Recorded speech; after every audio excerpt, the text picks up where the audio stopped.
అందరికీ నమస్కారం. పులిహోర ఒక్కసారి టేస్ట్ చేస్తే మరొక్కసారి తినాలనిపించేలా ఎంతో కమ్మగా ఉంటుంది కదా. గుడిలో పెట్టే ప్రసాదం పులిహోర అంటే ప్రతి ఒక్కరికి ఇష్టమే. పులిహోర ఆ రుచి వచ్చేలా ఈరోజు మనం చాలా సింపుల్గా స్టెప్ బై స్టెప్ ఎలా చేయాలో వివరంగా చూసేద్దాం ఫ్రెండ్స్. వీడియో చివరి వరకు చూడండి. మన ఛానల్ను ఫస్ట్ టైం చూస్తున్న వారు తప్పకుండా సబ్స్క్రైబ్ చేసుకోగలరు. ముందుగా 2 గ్లాసుల కడిగిన బియ్యాన్ని కుక్కర్లో వేసుకొని 4 గ్లాసుల నీళ్లు పోసుకొని 2 విజిల్స్ వచ్చే వరకు ఉడికించి కిందకు దించుకోవాలి. ఏ గ్లాస్తో బియ్యం తీసుకున్నామో అదే గ్లాస్తో నీళ్లు కూడా.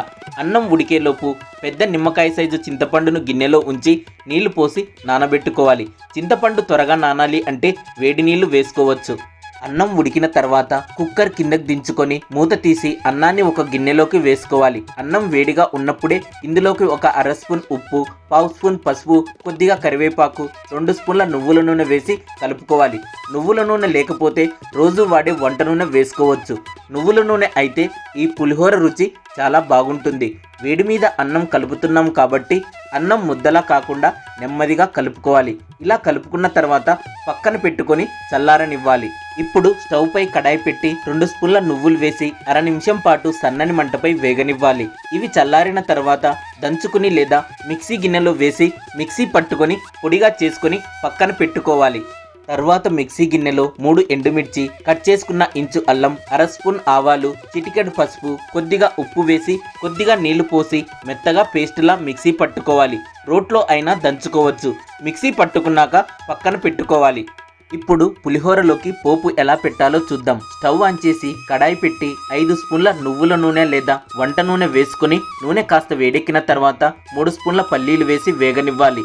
ఇవి కాస్త వేగిన తర్వాత కొన్ని జీడిపప్పు వేసి వేగనివ్వాలి. పల్లీలు జీడిపప్పు వేగిన తర్వాత వీటిని ఒక గిన్నెలోకి తీసుకొని పక్కన పెట్టుకోవాలి. ఇదే కడాయిలో అర స్పూన్ ఆవాలు, స్పూన్ మినప్పప్పు, స్పూన్ పచ్చిశనగపప్పు వేసుకొని వేగనివ్వాలి. ఇవి కాస్త వేగిన తర్వాత పావు స్పూన్ మెంతులను వేసి వేగనివ్వాలి. తర్వాత ఇందులో కట్ చేసుకున్న 4 పచ్చిమిర్చి వేసి వేగనివ్వాలి. పచ్చిమిర్చి కాస్త వేగిన తర్వాత ఇందులో కట్ చేసుకున్న 3 ఎండుమిర్చి, కొద్దిగా కరివేపాకు వేసి బాగా కలుపుకొని వేయించాలి.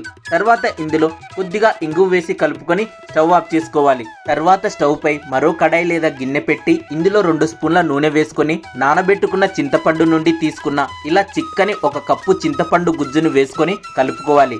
ఇందులో చిన్న బెల్లం ముక్క వేసి కలుపుకొని ఉడికించుకోవాలి. ఇది కాస్త ఉడికిన తర్వాత ఇందులో పావు స్పూన్ ఉప్పు వేసి కలుపుకొని 10 నిమిషాల పాటు సన్నని మంటపై ఉడికించుకోవాలి. మధ్య మధ్యలో కలుపుతూ ఉండాలి. ఇది ఉడికేలోపు చల్లారిన అన్నంలో మిక్సీ పట్టుకున్న అల్లం, ఎండుమిర్చి, ఆవాల మిశ్రమాన్ని మరియు నువ్వుల పొడిని వేసి బాగా కలుపుకొని పక్కన పెట్టుకోవాలి. చింతపండు గుజ్జులో నీళ్లు ఎగిరిపోయి ఇలా చిక్కబడి నూనె పైకి తేలుతూ ఉన్నప్పుడు స్టవ్ ఆఫ్ చేసుకొని పక్కన పెట్టుకోవాలి.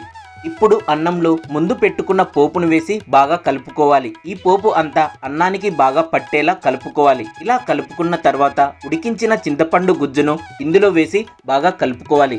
తర్వాత ముందే వేయించి పక్కన పెట్టుకున్న పల్లీలు, జీడిపప్పును ఇందులో వేసుకొని కలుపుకోవాలి.